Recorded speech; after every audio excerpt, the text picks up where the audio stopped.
4월 18일 새벽 예배를 하나님께 드리겠습니다. 다 같이 기도하시겠습니다. 하나님 감사합니다. 오늘도 좋은 하루 주시고 하나님 오늘도 하루를 살 수 있는 하나님 힘과 또 기쁨을 하나님 아침부터 저희들이 겪고 느끼고 체험할 수 있도록 해주셔서 너무나 감사합니다. 저희들이 하루를 살아가는 데 있어서도 항상 주님의 뜻이 무엇인지를 구별하며 또 깨달으며 또 깨달은 대로 실천하는 저희들 될 수 있도록 하나님 인도하여 주시고 성령님 보호하여 주시옵소서.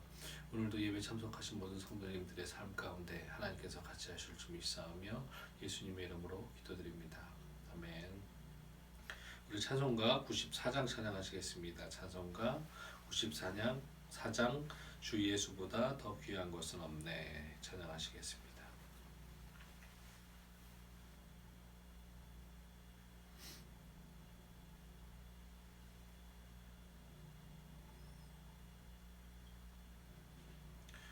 주 예수보다 더 귀한 것은 없네. 이 세상 부귀와 바꿀 수 없네. 영죽은 내 대신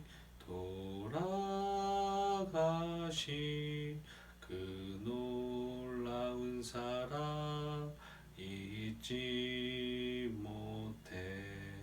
세상 즐거움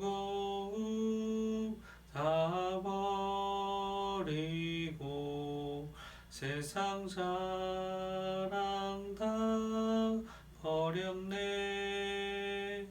주 예수보다 더 귀한 것은 없네. 예수밖에는 없네. 주 예수보다 더 귀한 것은 없네. 이 세상 명예와 바꿀 수 없네.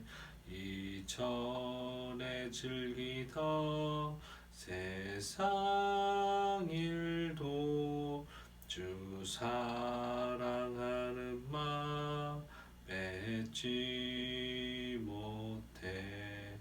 세상 즐거움 다 버리고 세상 자랑 다 버렸네. 주 예수보다 더 귀한 것은 없네. 예수밖에는 없네. 주 예수보다 더 귀한 것은 없네. 이 세상 행복과 바꿀 수 없네. 유혹과 핍박이 몰려와도 주 섬기는 내 맘 변치 않아. 세상 즐거움 다 버리고 세상 자랑 다 버렸네. 주 예수보다 더 귀한 것은 없네. 예수밖에는 없네.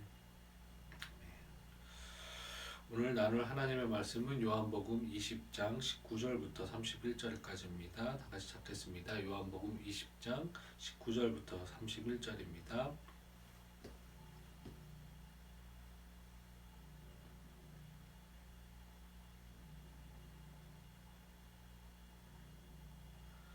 요한복음 20장 19절부터 31절 다 찾으셨으면 우리 한 목소리 같이 읽겠습니다.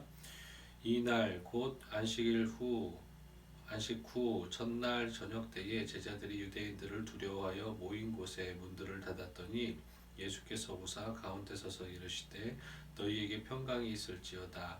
이 말씀을 하시고 손과 옆구리를 보이시니 제자들이 주를 보고 기뻐하더라.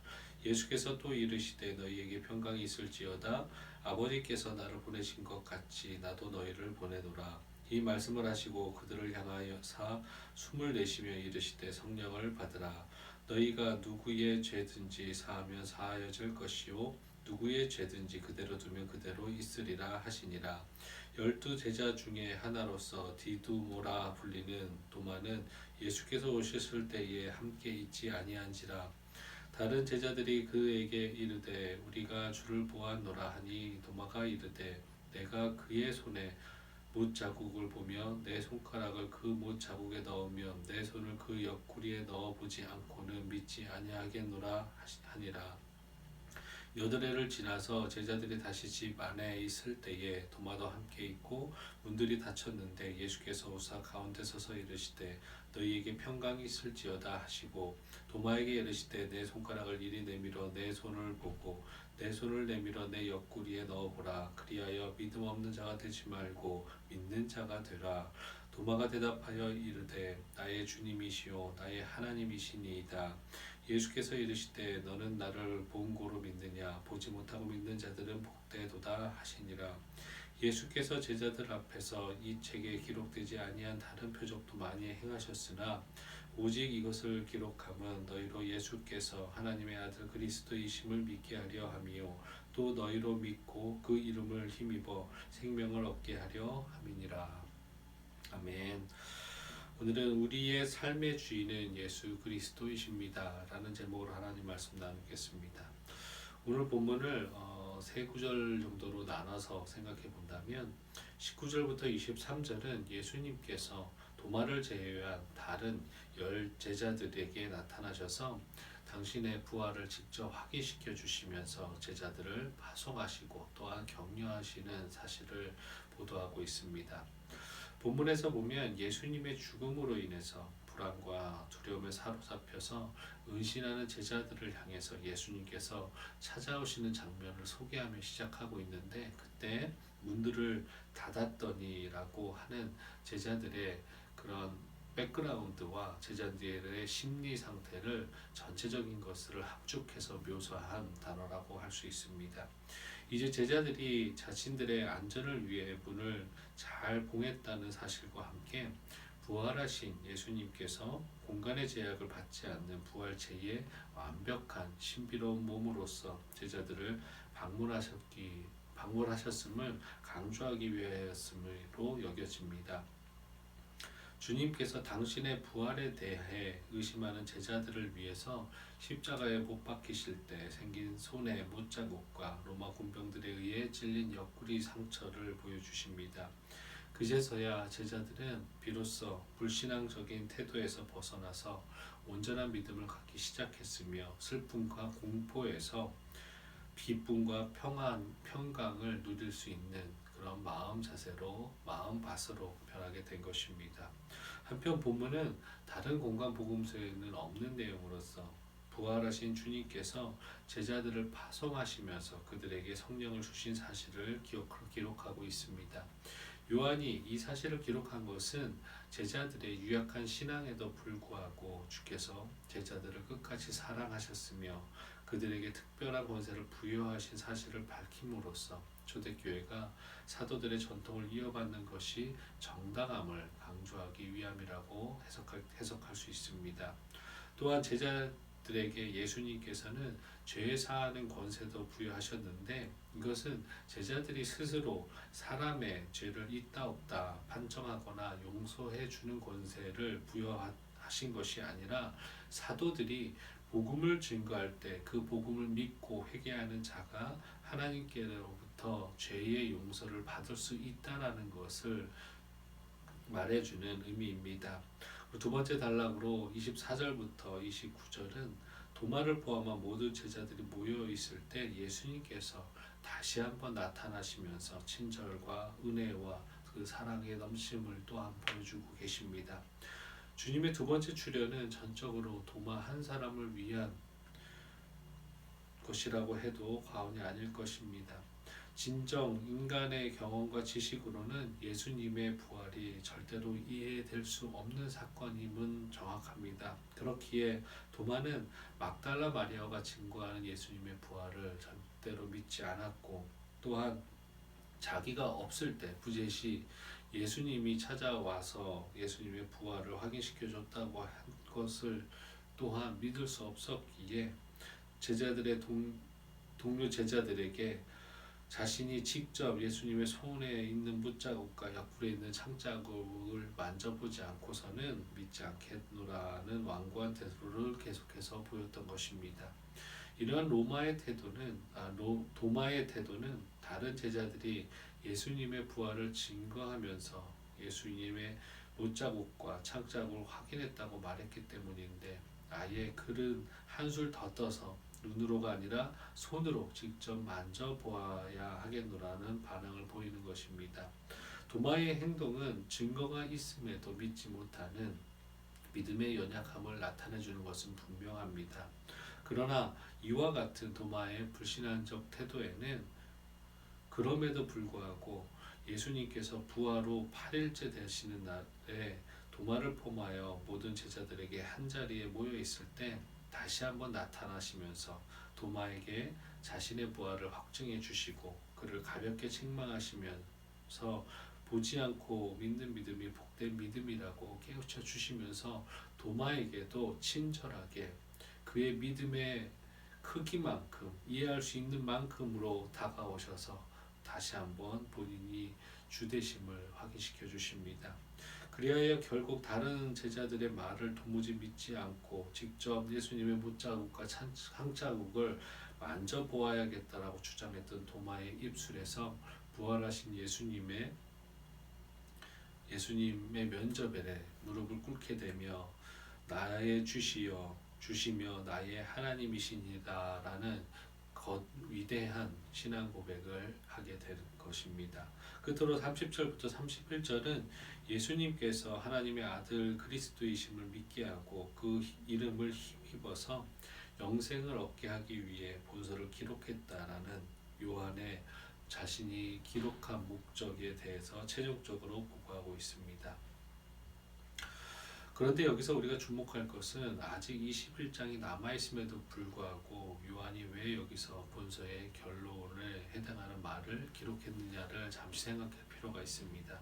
두 가지 정도로 생각해 볼 수 있는데, 첫째는 앞단락에 소개된 도마의 신앙 고백과 본문을 연결시켜서 본서의 독자들로 하여금 그와 동일한 신앙에 이르도록 하기 위함이라고 생각해 볼 수 있습니다. 둘째는 본서가 처음에는 본달락으로 1달락 되었으나 요한이 나중에 21장을 본인의 저작에 동일한 저작권을 가지고 추가했다고 생각해 볼 수 있습니다. 한편 본문에서 요한은 예수님께서 행하신 사역이 본서에 기록된 것보다 훨씬 많지만 예수님의 그 그리스도 되심을 증거하는 데 필요한 것들만 선별해서 기록했음을 밝히고 있습니다. 요한처럼 다른 공간복음서 저자들 또한 자신들의 저작 목적에 따라서 어떤 일에 대해서는 과감하게 생략하였고 어떤 데에 대해서는 다른 공간복음서와 다르게 더 많은 표현과 묘사를 했던 것입니다.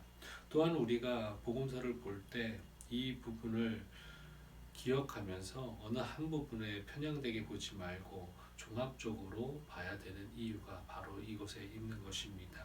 즉 우리는 각 복음서를 대할 때 각 복음서 저작 목적을 파악하고 그 강조점에 주목하면서도 각 복음서를 상호 비교하여서 종합적으로 이해하려는 노력을 기울일 때 우리는 비로소 예수님의 사역과 행적 그리고 그분의 성품이나 본질 등에 비롯한 복음의 진리까지도 분명하게 이해할 수 있는 것입니다. 오늘은 본문 중에서 28절이 주는 영적 교훈을 한 번 더 살펴보겠습니다. 28절 우리 한 목소리 같이 읽겠습니다. 도마가 대답하여 이르되 나의 주님이시여 나의 하나님이시니이다. 이 구절은 자기 앞에 서신 주님을 직접 뵈고 그 그분의 말씀을 들은 도마가 고백한 참으로 위대한 신앙 고백이라고 할 수 있습니다. 예수 그리스도를 나의 주이라고 또 나의 하나님이라고 고백하고 있기 때문입니다. 부활의 주를 만난 그의 인생에서 예수님을 어떻게 모시고 이제는 어떻게 살아야 되는지를 명확히 표현한 구절이라고 할 수 있습니다. 그는 자신을 전적으로 예수님께 주님께 굴복시키었습니다. 우리가 예수님을 주라고 고백한다라는 것은 중요한 의미가 있는데 이는 곧 그분으로 하여금 우리 인생을 전적으로 주관하시도록 주장하시도록 위임한다라는 뜻이 그 주 안에 있습니다. 도마는 지금 예수님께 내 인생은 주의 것이오니 원하는 대로 사용하옵소서라고 고백하고 있는 것과 마찬가지입니다. 도마는 이제 무엇이든지 주께서 결정하시는 대로 그것을 온전히 따르고자 결심한 것입니다. 이와 같은 삶이 바로 현대를 살아가는 그리스도인들의 참 모습이 아닐까 합니다. 성경은 예수님을 영접하는 자마다 하나님의 자녀가 된다고 가르치는데 이 영접이라는 말은 단순히 손님처럼 지식적으로 이것을 받아들이고 이해하고 인정한다라는 의미가 아니라 더 확장돼서 이 말씀을 내가 믿는 구세주 예수 그리스도를 주인으로 모셔드려야 한다라는 말입니다. 그것을 바로 영접이라고 표현하고 있는 것입니다. 우리가 그분과 가질 수 있는 합당한 관계는 하나님의 은혜로 자녀 삼아 주신 것은 분명하지만 우리에게 그분께서 주인 되신다라는 것은 변함없다라는 것을 우리는 명심해야 될 것입니다. 언제든지 우리가 종의 위치에 서서 주님을 만나고 대해야 하는 올바른 관계에 있음을 우리는 명심해야 될 것입니다. 바울은 언제든지 자기를 쳐서 그분에게 복종시켰는데 이것이 우리가 주인 되신 그분 앞에서 취해야 할 또 하나의 바른 태도라는 것을 명심하십시오. 우리의 주인이 바로 예수 그리스도이신데 더 이상 내 인생의 주인이 나인 척 할 수 없음을 우리는 기억해야 됩니다. 나는 죽고 언제든지 자신 안에 그리스도만 발견될 때 진정한 성도라고 할 수 있습니다. 자신 안에서 나는 보이지 않고 예수님만 발견되는 사람이 우리가 생각하는 가장 이상적인 그리스도인의 모습을 지닌 것이라는 것을 깨닫고 그런 참 그리스도인들이 증가할 때 분명 이 악한 세계와 길 잃은 영혼들을 향해서 선한 영향력을 끼칠 수 있고 또한 선한 하나님께 인도할 수 있음을 우리는 명심해야 될 것입니다. 고린도후서 5장 15절입니다. 그가 모든 사람을 대신하여 죽으심은 살아있는 자들로 하여금 다시는 그들 자신을 위하여 살지 않고 오직 그들을 대신하여 죽었다가 다시 살아나신 이를 위하여 살게 하려 함이라. 그리스도의 죽음과 부활을 진실되게 믿는 우리 성도님들의 삶의 주인이 온전히 예수 그리스도께서 되시기를 소망합니다. 주인 대신 예수님의 인도를 받아서 언제나 승리의 길, 기쁨의 길, 헌신과 섬김이 넘치는 또한 사랑이 넘치는 그래서 주님의 귀한 도구로 사용되시는 제자이며 또한 종의 직분을 잘 감당하시는 우리 모두 말씀중심교회 모든 성도님 되시기를 다시 한번 인도자 되신 예수 그리스도의 이름으로 축원드리겠습니다. 다 같이 기도하시겠습니다. 하나님 감사합니다. 하나님 저희들의 삶이 오직 주님에 의해서 주님의 뜻대로 주님께 순종하며 나아가는 삶이 될 수 있도록 도와주시옵소서. 하나님 우리가 세상에 속한 자였을 때는 몰랐지만 이제는 예수 그리스도를 구세주로 모셔드리고 주님의 죽음과 부활을 믿는 자들로서 이제는 우리를 죽이고 오직 예수 그리스도만이 드러날 수 있는 삶이 될 수 있도록 도와주시옵소서. 하나님 세상 것에 대해서 미련 두지 않게 하시고 하나님 우리의 천국의 복음을 하나님 아버지 영생에 대한 하나님 값진 복들을 하나님 우리가 먼저 값지게 여기며 소중하게 여겨서 우리의 삶을 오직 주님의 뜻대로 방향 맞추고 하나 순종하며 나아갈 때 우리의 삶을 통해서 하나님이 전해지며 복음이 전해질 수 있도록 도와주시옵소서. 하나님, 우리의 삶 모든 것이 정말로 하나님께서 원하시는 대로만 사용되고, 하나님, 우리의 생각과 의지와 우리의 습관과 우리의 능력, 은사 모든 것들이 오직 하나님 것임을 우리가 매 순간 고백하는 우리 모든 성도님들 되실 수 있도록 도와주시고, 그 성도님들의 삶이 오직 하나님을 위해서만 사용될 수 있도록, 또한 우리 공동체가 하나님께서 하나님의 귀한 사역을 위해서만 사용될 수 있는 하나님 공동체 될 수 있도록 도와주시옵소서. 감사합니다. 예수님의 이름으로 기도드립니다. 아멘. 하늘에 계신 우리 아버지여, 이름이 거룩히 여김을 받으시오며 나라가 임하시오며 뜻이 하늘에서 이루어진 것 같이 땅에서도 이루어지이다. 오늘 우리에게 일용할 양식을 주시옵고, 우리가 우리에게 죄 지은 자를 사하여 준 것 같이 우리 죄를 사하여 주시옵고, 우리를 시험에 들게 하지 마시옵고 다만 악에서 구하시옵소서. 나라와 권세와 영광이 아버지께 영원히 있사옵나이다. 아멘. 우리 시간에 기도하는 시간 갖겠습니다. 우리 다 같이 세 가지 정도를 중보기도 하시면서 나머지 시간에 각자 가지고 오신 기도 제목과 또 마음에 두고 있는 것들, 또 하나님께 나눠야 되는, 간구해야 되는 것들을 나누시고 기도하셨으면 좋겠습니다.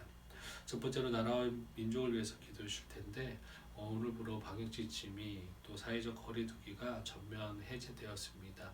그럼에도 국민 서로가 서로의 건강과 안전을 위해서 할 수 있는, 조심할 수 있는 부분들을 조심하며 서로를 배려하는 그런 성숙한 국민들 될 수 있도록 기도해 주셨으면 좋겠습니다. 두 번째로 세계 선교를 위해서 기도해 주실 텐데, 세계적으로 물가 상승이 최대치에 계속 최대치를 경신하고 있는데, 가지지 못한 자들의 삶이, 그런 서민들의 삶들이 하나님 안정될 수 있도록, 하나님께서 그 안에 평안을 허락해 줄 수 있도록 기도해 주셨으면 좋겠고, 마지막으로 우리 말씀 중심 교회를 위해서 기도해 주실 텐데, 성도 각자의 삶이 온전히 주님께서 주인 되시는 그런 우리들의 삶이 될 수 있도록 우리 서로를 위해서 기도해 주셨으면 좋겠습니다. 또한 각자 가지고 오신 기도 제목 갖고 기도하셨으면 좋겠습니다. 다 같이 기도하시겠습니다.